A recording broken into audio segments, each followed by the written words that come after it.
L'Aneguet lleig de Hans Christian Andersen.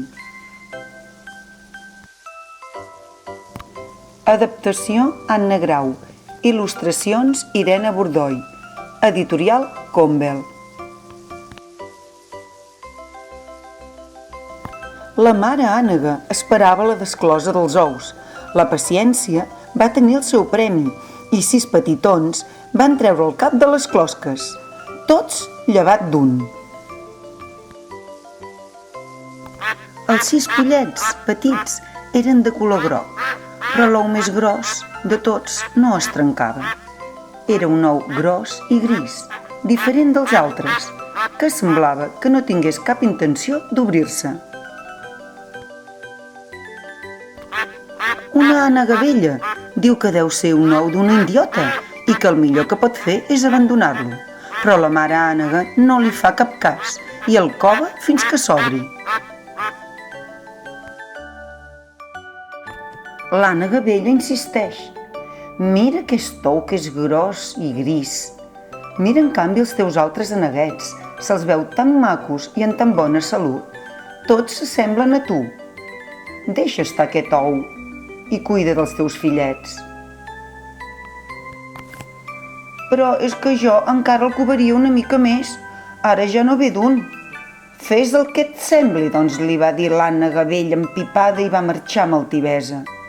Per fi, després de molta espera, l'ou es va trencar i en va sortir un pollet gros cobert d'un borrissol gris. Veritablement, no s'assembla gens als seus germans, va pensar la mare ànega, mirant-se'l. I si de debò és un gall d'indi, com m'ha dit l'ànega vella? Bé, el duré a l'estany, el vull veure a l'aigua amb els altres. L'endemà la família va anar, doncs, cap a l'estany. La mare ànega encapçalava la filera, seguida de la piuladissa dels aneguets. La tancava el que havia nascut últim. Quac, quac, quac, quac, va manar la mare ànega i l'un darrere l'altre, plof, plof, plof, els aneguets es van capbussar a l'aigua. Després d'algunes indecisions, suraven tots, que feia goig de veure'ls. Guaita com n'eren, i el rader té més traça i tot que els seus germans. Quina sort! Amb això ja em quedo tranquil·la. Ara ja sé que no és un gall d'indi, va dir la mare satisfeta. El pollet gris sap nedar molt bé, però els altres pollets se'n riuen d'ell i li diuen que és molt lleig. Li claven picades amb el bec i l'insulten. No el deixen jugar amb ells a la bassa de la granja. L'aneguet gris està trist, molt trist. Ningú vol jugar amb ell. No té cap amic. La mare ànega va decidir llavors que havia arribat l'hora d'anar a presumir dels seus aneguets. Seguiu-me, menuts, us vull presentar els habitants de la granja. Feu el favor d'estar ben drets i de no posar una pota sobre l'altra. Oi, que bonics que són els teus aneguets, responen els animalets quan els veuen. Tret d'aquell més gros d'allà baix. Què li passa? Bé, respon la negueta, és que va sortir tard de l'ou, però hauríeu de veure'l com neda, és el que en sap més de tots. I és tan bon noi, va defensar la mare ànega. Quan creixi serà com els altres segur. A més, és un mascle tot força i salut. Ja us dic jo que farà carrera. Però l'aneguet lleig ben aviat va ser el blanc de les bromes i dels insults de tothom. Les gallines el picaven al cap, el gall d'indi li donava cops de pota. I també hi van posar la seva part els seus germans, que no volien jugar mai amb ell. I fins i tot la mare, que estava cansada de sentir parlar malament d'aquell fill poc agraciat, un dia li va dir: «Com m'agradaria que marxessis lluny d'aquí!» Maltractat per tothom, trist com mai, el pobre neguet lleig va decidir fugir. Va agafar embranzida, va batre les ales i, volant, volant, va marxar lluny d'allà fins a arribar a uns aiguamolls. Allà es va aturar, estava massa cansat per continuar. I així va ser com l'aneguet lleig va arribar a la riba d'un aiguamoll, poblat per uns ànecs salvatges. Es va aixoplugar enmig de l'espessor de les canyes.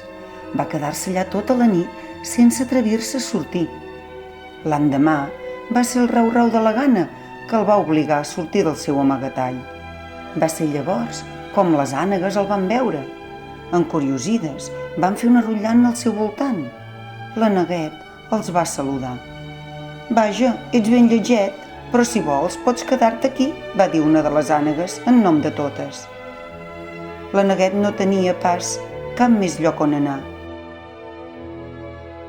I és així com l'Aneguet lleig, amagat en aquells aiguamolls, va veure com les fulles dels arbres queien. Havia arribat la tardor. Ell continuava amagat, menjava alguna cosa de dia i dormia tota la nit, però estava sol, molt sol, i trist, molt trist. I després de la tardor va arribar el fred hivern i amb ell les nevades que no paraven mai. L'Aneguet, amagat darrere d'unes herbes, no podia sortir ni a nedar. Com trobava a faltar fer aquelles capbussades dins de l'estany. Però feia massa fred per anar a nedar i allà, trist, sol, més sol que mai, continuava esperant que passessin els dies i arribés el bon temps. Les gotes de pluja van anunciar que la primavera ja era aquí i el piular dels ocells que tornaven en aquest paisatge tan càlid. Ell estava cansat d'estar amagat. Continuava trist i solitari com sempre i avorrit d'estar allà va decidir marxar i buscar un altre lloc per anar. Un vespre que el vent havia escombrat l'aire i el sol l'havia colorit de reflexes daurats. Un estol d'ocells blancs va alçar el vol i va aterrar al mig de l'estany. L'Aneguet no havia vist mai uns ocells tan bonics. Volaven solemnes, estirant un coll molt llarg. Eren cignes. La imatge d'aquells ocells li va deixar un estrany sentiment, una mena de profunda nostàlgia. Ai, si pogués anar amb ells! Estava impressionat per aquelles aus. Volia veure'ls de prop. Quins ocells tan bellíssims! Volia acostar-s'hi i parlar amb ells, però no gosava. Segur que així que em vegin s'enfadaran amb mi i m'atacaran perquè sóc tan lleig. Dos cignes es van apropar i el van anar a buscar. «Oh, sembla que volen parlar amb mi. Sembla que no m'ataquen». No s'ho acabava de creure. Era una família de cignes i ell formava part d'aquesta família. El van convidar a anar amb ells. «Vine a nedar amb nosaltres». Tenia ganes de veure de ben a prop aquelles aus tan boniques i s'hi va acostar, però a mesura que s'apropava també s'acostaven aquells cignes i per por a que el picotegessin va ajupir el cap i va ser quan va veure una imatge reflectida a l'estany. L'Aneguet lleig no creia el que veia. Aquell aneguet matusser de plomes grises havia desaparegut. El que veia a l'aigua era una imatge d'un elegant ocell blanc amb el coll llarg i esvelt, com el dels bellíssims ocells blancs que tenia al costat. S'havia convertit en un cigne esplèndid. L'Aneguet lleig era un formós cigne, però ell no s'ho acabava de creure. Tots li deien «benvingut entre nosaltres» i ell va sentir com el cor se li eixamplava de joia. Ho va oblidar tot, el fred, la gana, els insults. Somrigué i amagà el cap sota l'ala, tot cohibit. Ell, que sempre havia estat rebutjat per tothom, ara es veia envoltat d'afecte i d'admiració. Havia trobat el seu lloc al món, el lloc que li pertocava. Llavors va alçar el cap i va nedar a poc cap als seus nous companys. Malgrat tot el que havia passat, aquell cigne tan elegant es recordava de la seva mare ànega que havia covat el seu ou i amb la seva família de cignes els varen anar a saludar. La mare ànega el va reconèixer de seguida i va somriure feliç. I els seus germans li van demanar perdó per haver-lo tractat tan malament. I heus aquí, nens i nenes, la història d'un aneguet lleig que es va convertir en el signe més bonic de l'estany. Aquest conte ens serveixi per aprendre a valorar i estimar a tothom tal com és. El que ens fa macos per fora és com som per dins.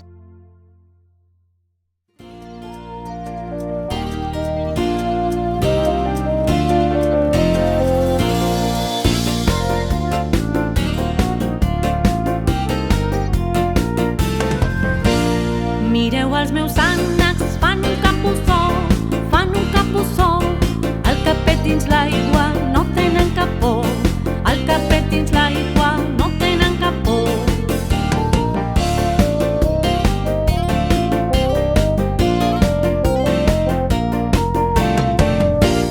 Mireu els meus ànecs, juguen amb el fang, piquen amb les potes, fan un bon xip-xap. Piquen amb les potes, fan un bon xip-xap.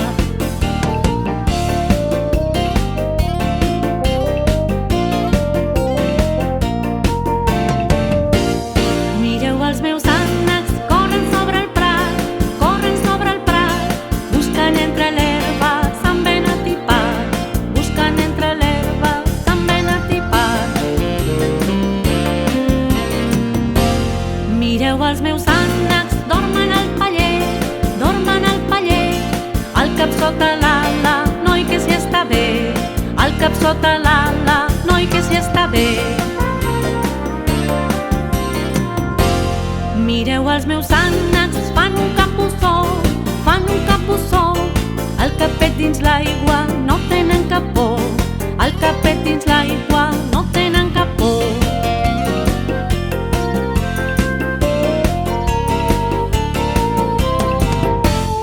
Mireu els meus ànecs,